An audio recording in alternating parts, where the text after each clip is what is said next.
Evidence builds belief. When you notice your wins, even the small ones, you start to build a mental archive of proof that you can in fact succeed. Then the next time self-doubt creeps in, you've got receipts. You can say, actually, I'm the kind of person who follows through, who notices growth, and who is building the life that I truly want.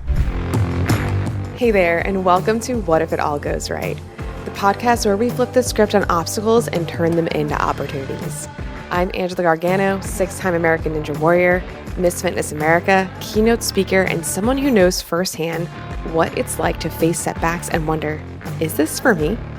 I've torn my ACL on national television, worked the 12-hour overnight shifts as a biochemist, and battled my own doubts about how to chase my goals while juggling life's chaos. But through it all, I've learned one powerful truth. It's not about avoiding challenges, it's about how you view them. The difference between success and staying stuck, it's all in your mindset and what you do next. This podcast is here to remind you that every single person you admire has faced obstacles. The real magic happens when you decide to see those hardships as stepping stones to something greater. Each week, we'll dive into powerful stories and practical tools and mindset shifts to help you take control of your life and ask the big question, what if it all goes right? You'll leave each episode empowered, inspired, and equipped with the actionable steps to create the life you've been dreaming of. Because the truth is, you're stronger than you think, and your obstacles are just opportunities in disguise. Let's rewrite your story together. Get ready to feel inspired, take action, and see what happens when you start asking, what if it all goes right? Welcome back to What If It All Goes Right, and I want to let you in on something that most people think about when it comes to success. And it's that success doesn't just happen in the morning. It doesn't just start with your alarm clock or your cup of coffee or your to-do list. It actually begins the night before in the way that you actually end your day. Literally, I end mine with this pepper shirt. We'll get to that in a second. Now think about it. How often do you crawl into bed replaying everything that went wrong with your day? Everything that you didn't finish or everything you've already are worried about for the next day. And then surprise, surprise, you wake up the next day and you're already stressed out or defeated. That's not just a coincidence. That's your subconscious mind taking what you gave it at night and carrying it with you to the morning. So getting into the right mindset before you go to bed is one of the most effective ways to shift your entire life. Why? Because your subconscious never sleeps. It takes what you think about it in those last few minutes before bed, and it works on it all night long. That means if you fall asleep in worry, you wake up in worry. But if you fall asleep rehearsing success, visualizing gratitude, and noticing your own progress, you wake up already primed to step into that reality. And the good news, it doesn't take hours of journaling or some complicated routine. It takes 5 minutes, just 5 intentional minutes before bed to anchor in what went right, what you've grown through, and what's possible tomorrow. So today I'm going to walk you through a simple 5-minute nightly success routine. It's 3 easy steps: reflect, gratitude, and visualize. And let's break each one of those down. Before we dive into this, can we just talk about my sleep outfit? This is my pepper shirt. Yes, it's literally my dog. Do you think she knows? Do you think she knows? Do you think she realizes? And for me, I mean, if I'm not going to have a good day tomorrow in this outfit, I don't know who is. And yes, I literally will go to this in the morning in the dog park. And also, I never wear this eye mask, so that's funny. I had this eye mask on to look like a bedtime podcast video, but truth is, I'm super scared of the dark, so I would never wear that eye mask. But anyways, let's get to the first part of this, which is reflecting on one thing that went right today. And feel free to pin this and save this to listen to this before you go to bed every single day if you need to reflect on this again, okay? Because we're so wired to notice problems. Our brains are built with a negativity bias that makes us dwell on mistakes, missed opportunities, or things left that aren't done just yet. And that's why when you lay down at night, your mind wants to replay the one thing that you forgot or the one awkward, weird moment that you had from the day. But when you intentionally reflect on what went right, you start to retrain your brain to notice progress instead of problems. Yes, just like anything, We need to train ourselves. We need to train ourselves to do this thing. And this doesn't need to be some like huge win. It could be as simple as the fact that you finally got up when your alarm went off in the morning, or you drank more water today, or you had a conversation that left you smiling. By capturing one thing that went right, you're telling your brain, see, I'm moving forward, I'm capable, and there is progress that is happening. Now, why is it that this is so important? Because evidence builds belief. I'm going to say that again. Evidence builds belief. When you notice your wins, even the small ones, you start to build a mental archive of proof that you can, in fact, succeed. Then the next time self-doubt creeps in, you've got receipts. You can say, actually, I'm the kind of person who follows through, who notices growth, and who is building the life that I truly want. So tonight, before you go to bed, ask yourself, what's one thing that went right today? And I don't want you to overthink it. It could be literally the simplest thing. Just pick something, acknowledge it, and let yourself use that to boost your pride that comes with just noticing the fact that you recognize that moment. Step number 2, gratitude for a challenge that grew you. So this step is a game changer because most of us only think of gratitude in terms of blessings or health or family or the good stuff. And yes, that is super powerful, but if you want to truly shift your mindset, you need to start finding gratitude from your challenges. Yeah, from the things that didn't seem like they went so good, so right. Think about one thing that was tough for you today. Maybe it was a difficult conversation. Maybe you made a mistake at work. Maybe you hit a wall with your motivation. And normally we'd label those as bad moments, but what if you thank them instead? When you thank the challenge, you flip the script. Instead of saying, this was hard, this was a setback, this proves that I'm failing, you start saying, this stretched me, this taught me something, this grew me. And here's why that matters. If you can be grateful for the challenges, then fear loses its grip on you because you stop seeing hard things as the enemy and you start seeing them as your training ground. So imagine going to the gym and complaining every single time that the weight feels heavy. That would be ridiculous. That's the whole point, right? Is that it's heavy. That's how your muscles grow. Life's challenges work exactly the same way. Gratitude, it reminds you this resistance is making me stronger. For me, for example, today, I was beating myself up today.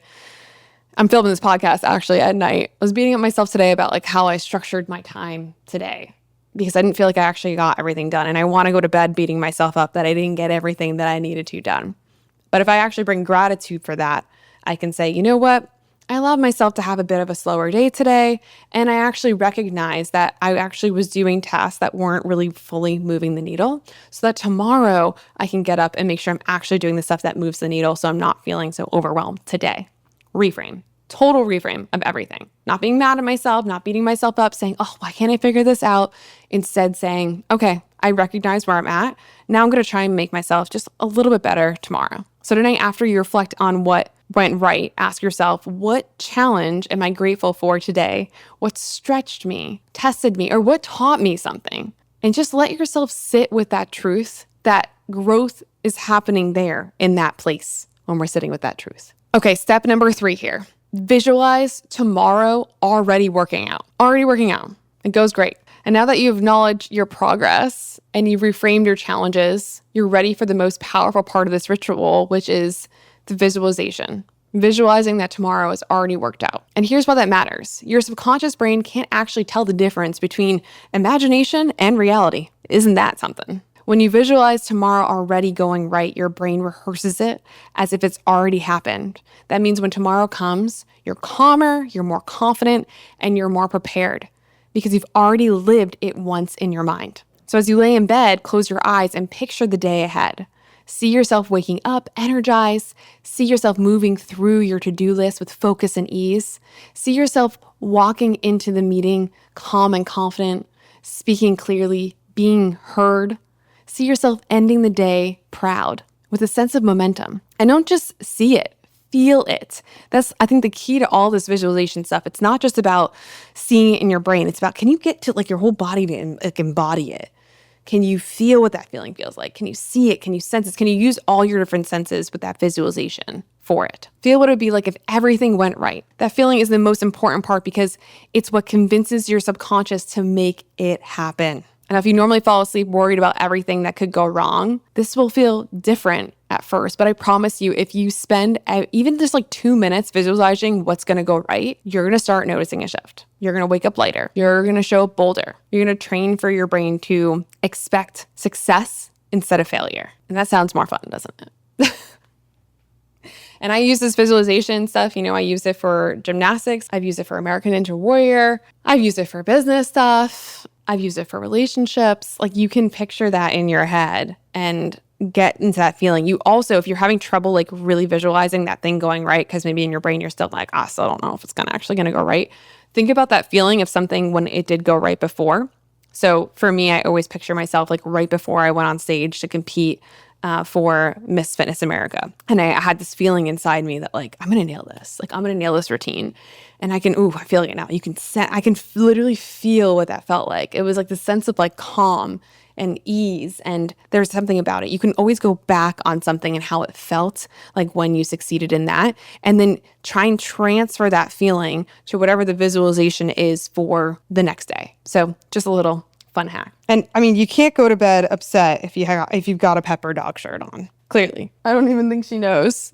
I wonder if she visualizes her next day with her ball, chasing her ball and hanging out with her friends in the morning. So that is your 5-minute nightly success routine. And I'm just going to recap it, okay? You're going to reflect on the one thing that went right today. You're going to express gratitude for a challenge that grew you. You're going to visualize tomorrow that it's already worked out. And it's going to take you 5 minutes. That's it. Maybe even less. 3 steps. That's it. But if you practice this consistently, you will rewire the way you experience your life. You'll stop falling asleep stressed and start falling asleep in possibility. And when you wake up, you'll already be primed for success. So try this tonight. Don't just listen, actually do it. And then pay attention to how you feel in the morning. And if this episode resonated with you, share it with a friend who might need a simple reset at night. And don't forget to hit subscribe and leave a review. It helps the podcast grow and it helps more people discover these amazing tools. Because if you can end every day anchored in progress, gratitude, and possibility, what if it all goes right? And I just want to add another, should we just add a quick behind the scenes of this episode real quick for my bedtime? Obviously, mindset is a huge piece of, your nightly routine, but there's some other couple little hacks that has really helped my clients, and it's been a game changer. So you might be able to use it for you as well. So do all these visualizations, do everything we said in this episode, but as a little bonus for you here, if you stayed on a little longer, here's the 3 other couple of things that I do to help me go to sleep. Number 1, plug in your phone somewhere that's not right next to your bed so you're not scrolling at night. And if you have a habit of scrolling, take your phone and turn it on to black and white mode. Black and white mode. So it's less addictive when you're scrolling and you're not getting in your head about it. The worst thing to do is really be on the night scrolling at all. So if you can put it somewhere else or put it on black and white, it's going to make the dopamine hit a lot less because it's not fun to look at when it's black and white. So that's number 1. Another thing I love to do is I drink tart cherry juice and magnesium. I mix it together. I put it in a little wine glass and it makes me feel super fancy and super cool. So I'll put that in a glass and I'll drink that. Tart cherry juice helps to create natural melatonin in your body. And magnesium is great for recovery and great for sleep. And typically a lot of us are actually lacking magnesium. So that's a really great hack as well. And the last one that's really helped my client, and it's helped me as well, is listening to a yoga nidra tape, which maybe let me know if you want me to ever make a yoga nidra episode, because I totally will. I love it. It's not actually yoga. You're just laying down and you're just listening to the tape, and it's kind of like a full body scan that it takes you through, but it calms your body, and I swear it puts me to sleep. Oh my goodness, it knocks me out. And it's actually been proven to put you in your deep REM sleep. So if you ever feel like you're waking up and you're feeling like you're super restless and stuff, a lot of times it's because you're not in deep REM. So it helps you put you in deep REM sleep. You can also do it in the middle of the day for a nap. So there are some other hacks that aren't necessarily mindset related, but just more tactical things that you can do as well. But if you pair that with what we went over in this episode, you are going to be golden. And if you listen to the end of this and you heard this bonus piece, let me know. And obviously having a dog, just sleep with your dog in the bed. I don't know, whoever doesn't let their dog sleep in the bed puts me right to sleep because she's just so freaking cute. All right, we're done. Bye.